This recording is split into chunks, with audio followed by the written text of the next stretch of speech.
Welcome to the Industry Angel Podcast. We hear from the best business minds across the globe. Entrepreneurs, social influencers, marketing mavens, and sales rock stars. We've got them all. Here comes your weekly dose of inspiration with your host, Ian Farah. Okay, so this is it's on. Really? It's on. That's what you said last time. Yeah, no. Right, this is the first meeting of Carpeway business support, private group of 12 of us, maybe? Yeah. 12 of us coming out of business for a day, talking about business challenges, de-stressing, unwinding, generally having fun. Yes. Getting out of breath because you're walking up a hill. Life and work. And we've just walked up Roseberry Topping, which was beautiful, and the sun's shining. And I've got Sarah Crimmens with us. Woohoo! Sarah, who are you? Well, you will know me as one half of the production team for Newcastle Startup Week. I would say like 3/4, to be honest. Yeah, totally. He's not listening, it's fine. No. So I produce and host Newcastle Startup Week, which is a 5-day, 4-night conference showcasing the best of the Northeast in terms of startups, scale-ups, anyone who's in business. So yeah, that's how you'll know me. Wow, you practiced that before? Look, just a little bit. It's really good. Mainly for your podcasting. Nice elevator pitch. So, there's 12 of us here, all quite like-minded actually. We've had some great conversations. Lots of similarities. Totally. And we just had a conversation there with Carl. What is it like? What is it that we've all got in common, do you think, today? I think we've all got in common that we are really hardworking and committed to our businesses or whatever projects we've got on at the moment, but we all see the value in getting outside of our everyday and putting our bodies and minds in a different environment.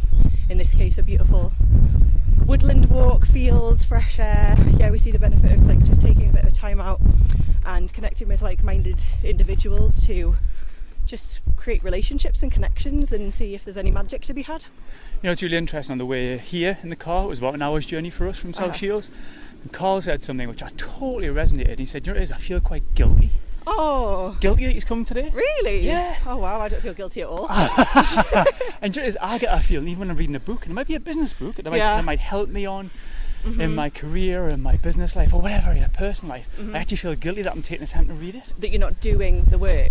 Yeah, that you're not in it. Yeah. Well, I think this is the massive misconception that we have as entrepreneurs, though, is that if we're not working on the business, if we're not like in it doing stuff. Hold on, I think we might be. Should we take a left here, guys? Should we public footpath it? It's nicer what to we're do a gonna footpath than a road. Let's go then, come on. If you know, then you know. Sorry, we just got lost for a moment. Carry on.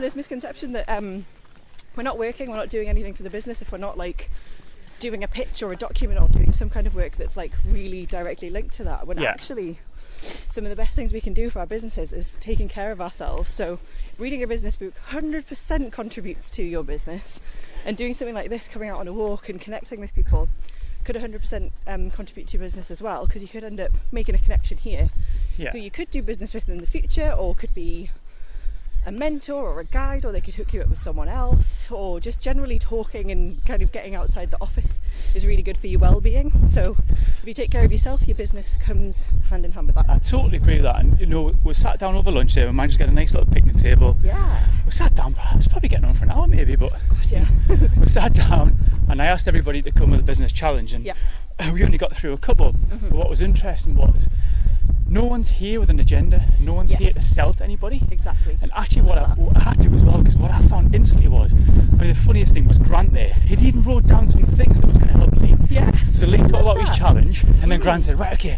here's my list. And I went, oh my God, he's got his pen and paper out of his pocket. And he's actually trying, and it was amazing to see people instantly helping and saying, I know a guy that knows a guy.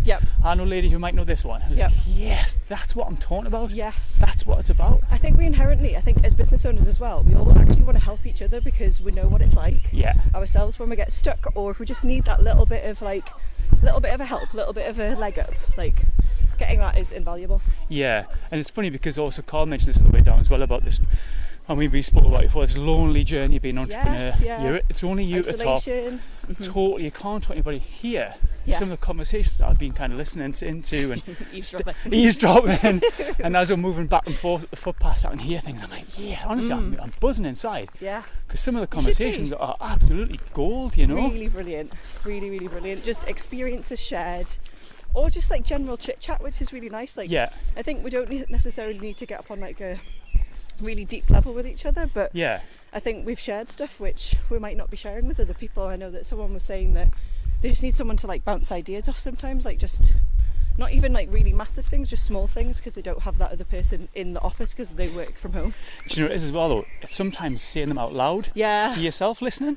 I might say a bunch of stuff to you and you might have not offered anything back or just went but I've actually just said it out loud sometimes, and now it's going to happen, and now I feel like I haven't internalised it. Exactly. Or you have a problem in inverted commas, and then you say it and you're like, oh, I've actually just solved my own problem. I do that a lot of times, don't you? Like So now I've said it. I know what I need to do. How many times you said to me, like, why I'm saying this, it sounds really weird.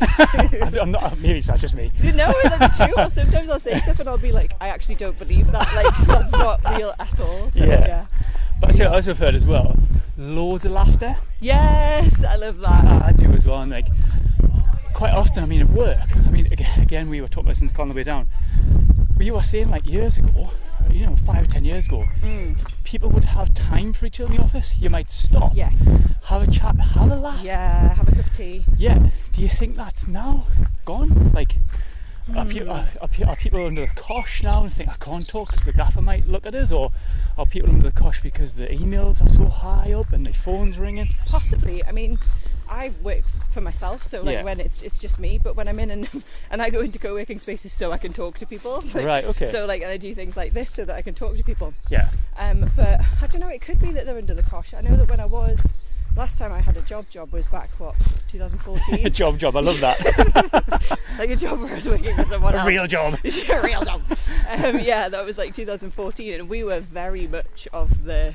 we'll be going and getting cups of teas and coffees like regularly. Yeah. So waiting for 4 or 5 o'clock. Just, like, come on. Has it been an hour yet? Is my cup empty? So I don't know. Like, I think it really depends on the business itself. I think it's all about culture.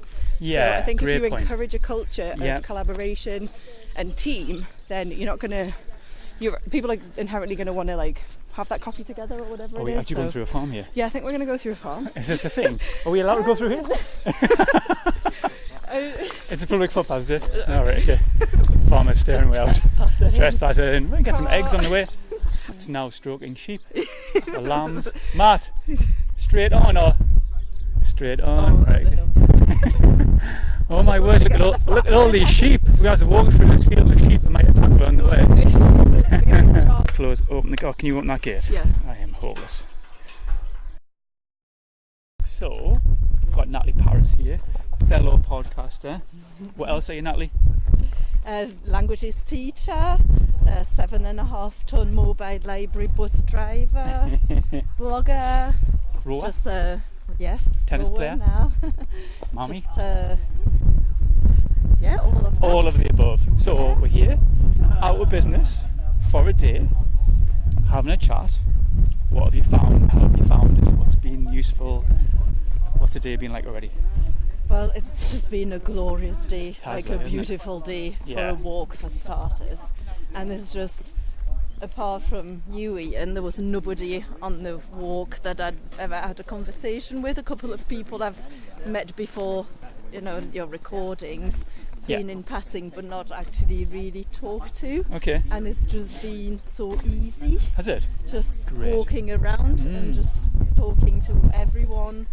Some business-related stuff, but that didn't feel like it was business. Didn't it not? Do you realize though, everyone's talking about business, but it doesn't feel like they're talking about business? It's weird, because it's their life as well, though, isn't it? Yeah, and we're also talking about, family stuff and kids and teenagers and how those things fit in with the business and stuff, and things like, when you have to travel and you might not be around quite so much, but all sorts of things, totally unpredictable. I was going to say, what's really been interesting is what you said there. It doesn't feel like it is, because when you go to a networking event and you might meet someone over a coffee and you literally looking at each other, okay, like looking each other in the eyes, chatting. And it sometimes can feel a little bit daunting when you're networking or when you're meeting people, you don't know what to say. But when you walk, doesn't it just feel so easy? It doesn't felt like networking. Not at all. Like, no. but you said that you hadn't met people before, so you've actually met strangers today, and it's just but it felt doesn't easy. doesn't feel like so it. walking and talking just seems so a great way to do it. Totally. A great way to do it. And if it was raining, it'd be the same. I'm not a fair weather walker. Well, I was born in any weather, but obviously when you have the sun out and everything, you get the beautiful views as well. It just adds to it, doesn't it? It totally does, and I think what we'll do as the months go on and the weather does change, we can do different things. We can get together at different places. We could do some team building stuff. We could go for meals. We could hear from speakers. We could just do some other things. But I think getting together in a setting like this, like-minded people just talking through challenges, it's really beneficial for me. Just getting out of the office, really. Yeah, and in the week, it's not like you're taking it out of your weekend. You're actually making time for yourself in the week. And just. Do you feel guilty about that? No, not at all. I've just had a discussion with Sarah about this. Carl said he felt a bit guilty about taking like a day out of work because it feels like you're not actually doing anything, but actually you might go back really buzzing and really inspired to now kick on because you've de-stressed a bit. Yeah, they're the ones that need to do it the most then. Yeah, because I agree. just do it anyway for myself. Yes. Take the odd day just to do something else. So no, I don't feel guilty about it because we need those days to recharge batteries or just look at things differently. That was the whole point in starting this, because what I noticed was when I was meeting people and talking, just everybody seemed so stressed and connected and hustling and emails and social media and just everything just seems on top of them, and I just thought I think you'll know from your own experience, some of them will probably, like, you'll be able to see, looking at them, thinking they're close to burnout. Totally but agree. they won't be able to see, but they won't totally see it for themselves. Yeah. Because when you're in that situation, you don't see it, do you? Yep. They'll do the British thing. Are you all right? Yeah. Yeah. Are you really all right? Yeah, fine. How's business? Yeah, it's great. You just know it isn't, and you know they're not, but they wouldn't say any different. But I think in a setting like this, people are sharing stuff. Yeah. Oops, nearly fell down a hill. But yeah, that's what I want to get to, and I think because we've been together since 10:30 and it's now 3 o'clock, I think people have built up trust with each other now, and you're chatting and you share and all this stuff. So over lunch, I asked people about business challenges. We got some great. Everybody was dying to help each other. Yeah. Really, really good. Right, awesome. Well, thanks for sharing your wisdom, Nathalie. Well, thanks for having us. It's going to be quite difficult this on this single track, isn't it? Yeah. Oh yeah, we're a bit doubled up. Okay, so we've got my man Carl Buckley with us today on the walk. Carl has his huge camera. He's the chief photographer on this, been taking some fantastic photographs of us. So Carl, I've heard from Sarah and I've heard from Nathalie. Just ask them like how they found today, what how it's been for them. Really positive stuff coming back, and I think I mentioned a few times about our discussion in the car and we had that hour's journey here. And some of the things we talked about are gold, and I wish I had the recorder on then, because some of the challenges you were talking about, me and Paul, really rings true for us, and it's really echoed. So when I speak to these people that are going through the same sort of challenges that all of us, and I think at lunchtime, when we said, has anyone got any business challenges? That was like having 12 business coaches sat around a table just helping one another. It was immense. I was buzzing off that.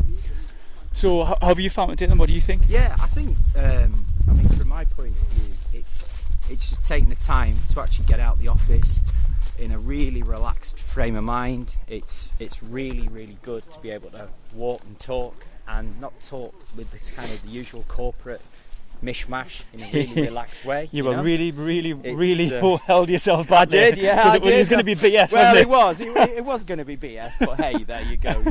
But no, but I honestly think that I think you're at your most creative when you're kind of just away from that whole sort of office environment. Okay. I think that we do probably not we don't value the time enough, and I think we probably do worry we're away from a business even for a day. Yeah. But at the end of the day, I think with like-minded people, there was no preconceptions. There's no kind of bully beefers in this sort of group. You know, everybody's pretty chilled and pretty.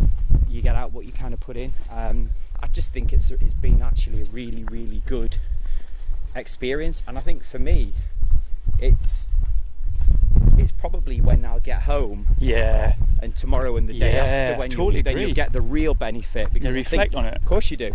I think that's when you reflect.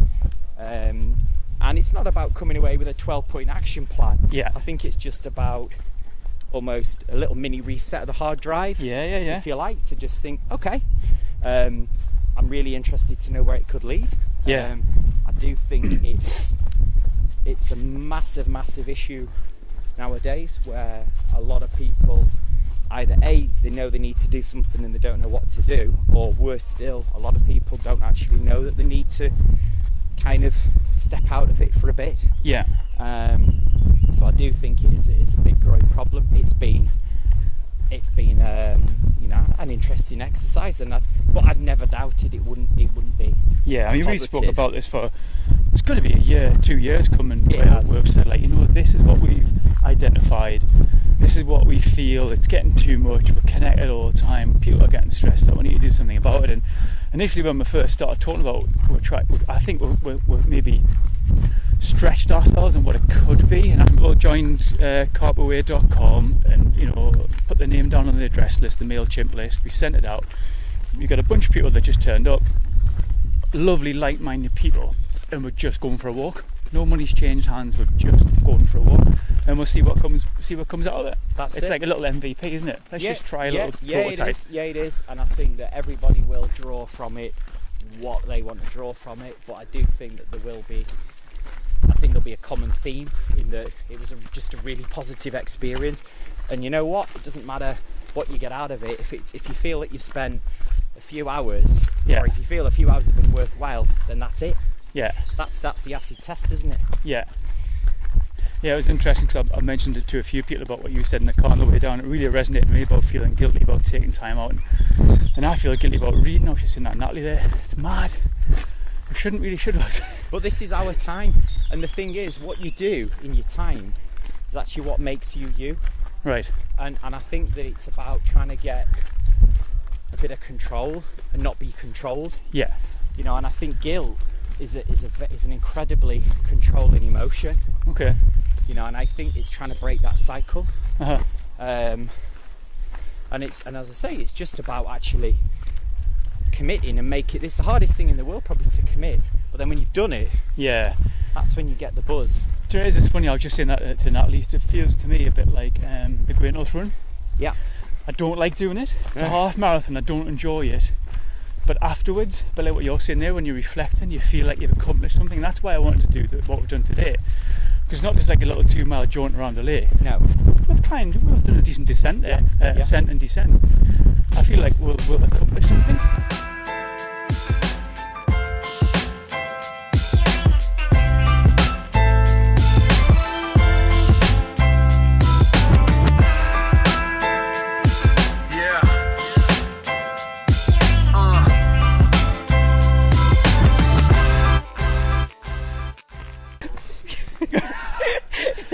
Oh my god. You know what I said? I pressed the button. It's not. I didn't press the button. Okay, take two. Right. Slow down. Oh my god. Out of breath by the time we start. Okay, so this Are you is sure it's on? It's on. Really? It's on. That's what you said last time. Yeah, no.